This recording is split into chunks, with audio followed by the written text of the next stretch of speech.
Article 243 under Part 9 Constitution ప్రకారం పంచాయతీ వ్యవస్థకి it's constitutional ఇది ఉంది. ఖచ్చితంగా దానికి నిధులు స్వయం ప్రతిపత్తి ఉండాలి. దానికి కేంద్రం నుంచి రాష్ట్రానికి నిధులు వస్తున్నాయి. రాష్ట్రం నుంచి పంచాయతీలకు వెళ్ళేటప్పటికి ఖచ్చితంగా కొన్ని సకాలంలో అయితే వెళ్ళట్లేదు. మా అధికారులు అందరితో కూర్చున్నప్పుడు కూడా మాకు తెలిసింది చదువుతుంటే యాజ్ ఆన్ నౌ 988 కోట్లు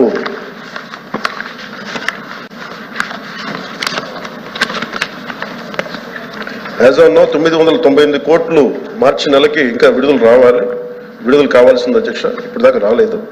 దాని మీద మేము చర్యలు తీసుకుంటాం. ఎలా రావాలని ఒకసారి అందరితో కూర్చొని దాని మీద డిస్కస్ చేసి క్లారిటీ ఇస్తాం భవిష్యత్తులో. అలాగే ఇప్పటిదాకా 7,518 కోట్లు పంచాయతీరాజ్ ఇన్స్టిట్యూషన్స్కి గత 3 సంవత్సరాలుగా రిలీజ్ చేశారు. రిలీజ్ చేసిన దాదాపు 8 సార్లు రిలీజ్ చేశారు అధ్యక్ష.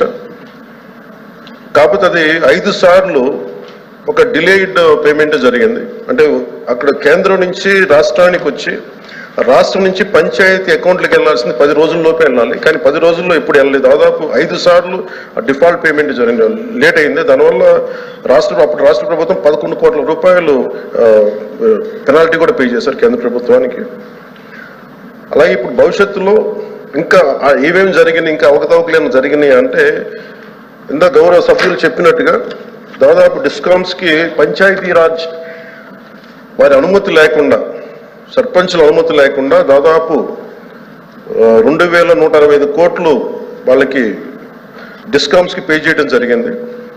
దాని మీద కేంద్ర పంచాయతీరాజ్ కమిషన్ డిపార్ట్మెంట్ ఇండియా వాళ్ళు వచ్చి అడిగారు అధ్యక్ష. అడిగితే 5 పంచాయతీలతోటి వాళ్ళు తీసుకున్నారు.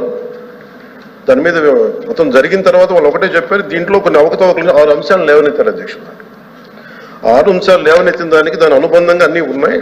కానీ వీటిని గౌరవ సభ్యులు మనకి చూపించిన అన్నిటికీ లేవనెత్తిన అంశాలన్నింటికీ కూడా ఇది ఒక కమిషన్ వేయాలా, ఎంత స్థాయి అవకతవకలు జరిగినాయి, ఏమేమి జరిగినాయి, వీటన్నిటికీ కూడా మేము కొంచెం సమయం కావాలి అధ్యక్ష. కొంచెం మీకు సమయం ఇస్తే వారు లేవనెత్తిన అంశాలన్నింటికీ సరైన రీతిలో బాధ్యతగా మేము సమాధానం ఇస్తాం. అలాగే గౌరవ సభ్యులు చెప్పింది సచివాలయంలో సర్పంచులకి స్థానం లేదు అక్కడ గ్రామ సచివాలయాల్లో. అది మా దృష్టిలో ఉంది అధ్యక్ష, ప్రభుత్వం దృష్టిలో ఉంది. ఖచ్చితంగా దాన్ని వారికి సముచిత స్థానం ఇచ్చేలాగే దాంట్లో ఉంటుంది భవిష్యత్తులో. ఆ విధంగా చర్యలు తీసుకుంటాం. అలాగే ఒక్కటైతే క్లారిటీ ఉంది అధ్యక్ష, అంటే మేము స్పష్టంగా చెప్పగలను గౌరవ సభ్యులందరికీ.